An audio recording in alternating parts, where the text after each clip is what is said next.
So guys দেন আমি আছি এখন আমার রুমে। আর এই হচ্ছে আমার রুম পিছনে।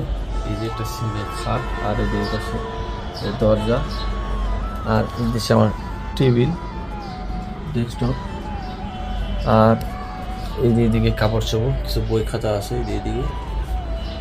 আর ভিউটা একটু দেখায় আপনাদেরকে। এই যে মানে সেই রকম একটা ভিউ। এই যে সূর্যটা কত সুন্দর দেখা যায় দেখেন। আমি থাকি প্রায় 5 তলা। এটা এই যে এখানে আমার কয়েকটা গাছ আছে, ফুলের গাছ।